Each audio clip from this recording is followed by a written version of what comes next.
अस्सलामुअलैकुम, क्या हाल है सबके। मेरे यूट्यूब चैनल में सब फ्रेंड्स को वेलकम।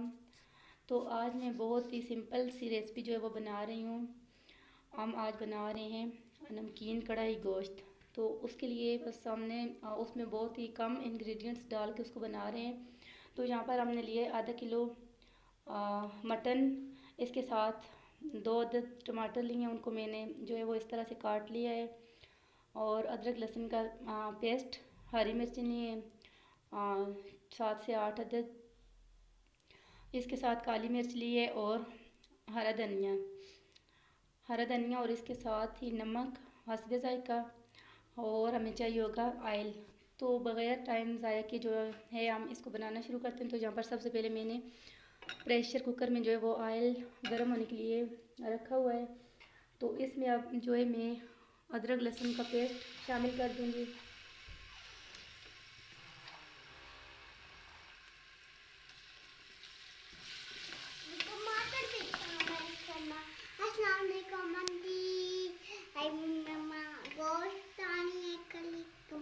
आपकी मम्मा क्या बना रही हैं? और हरी मिर्च और गोश्त। क्या क्या लिए मम्मा ने, आप बताओ ज़रा। और जीरा, हाथ नहीं लगाओ। और जीला क्या होता है? जीरा और ऑयल और मेरे साथ रहते रहते ना मेरे बेटे को भी काफ़ी हद तक तजुर्बा हो गया है, पूरा दिन लगा रहता है मेरे चैनल में। खुश आमदीद ये वो। तो ठीक है, अब जो है वो यहाँ पे हमारा अदरक लहसुन का पेस्ट जो है वो गोल्डन ब्राउन हो रहा है। तो लहसुन अदरक यहाँ पर हमारा ब्राउन होना शुरू हो गया है। अब इसमें जो है वो मैं गोश्त ऐड कर दूँगी, जिसको अच्छे से चला लिया और तकरीबन इसको जो है मैं 3 से 4 मिनट तक ऐसे ही भून लूँगी। तो यहाँ पर गोश्त को भूनते हुए तकरीबन 3 से 4 मिनट हो गए। इसका जो पानी है वो अच्छे से खुश्क हो गया है। तो अब मैं इसमें जो है वो टमाटर ऐड कर दूँगी।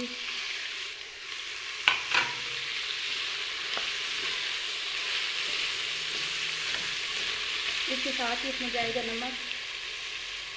नमक इसमें हस्बे ज़रूरत डालें। मैं इसमें जो है वो 1 चम्मच नमक शामिल कर रही हूँ। और इसके साथ ही इसमें जाएगी काली मिर्ची हमने आधी इसमें शामिल अभी करनी है और आधी जो है वो बाद के लिए छोड़नी है, वो हम इसमें जो है बाद में ऐड करेंगे। तो अब हम यहाँ पर जो टमाटर हैं उनको अच्छी तरह से गला लेंगे अच्छी तरह से।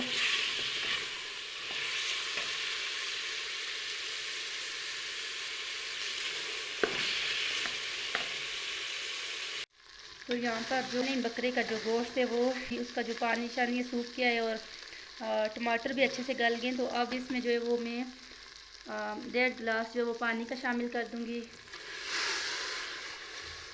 और उसके बाद जो है हम जो है इसके ऊपर प्रेशर लगा रहे हैं। तो यहाँ पर हमने प्रेशर लगा लिया है। अब हम जो है इसको 2 सीटी आने तक जो है पका लेंगे। यहाँ पर कुकर मैंने बंद कर दिया है और उसके बाद जो काली मिर्चें बचा के रखी थी वो इसमें शामिल कर दूँगी और साथ ही हरा धनिया और हरी मिर्चें भी इसमें जो है वो शामिल कर देंगे। तो इसके बाद इसको जो है वो हम डिश आउट कर लेंगे। यहाँ पर मज़ेदार सबशावरी नमकीन गोश्त जो वो मैंने कर लिया डिश आउट। माशाल्लाह बहुत ही मज़े का बना है, मैंने चेक किया है, इंतहाई लजीज। तो प्लीज़ आपने मेरे इस तरीके से जो ये मेरी रेसिपी है इसको लाजमी ट्राई करना है। इंशाल्लाह आपको बहुत मज़ा आने वाला है। तो अगर आपको मेरी आज की रेसिपी अच्छी लगी है तो मेरी वीडियो को जो है वो लाइक कर दें, शेयर कर दें और मेरे चैनल को भी जो है वो सब्सक्राइब कर दें। अपनी दुआओं में याद रखें। शुक्रिया, अल्लाह हाफिज़।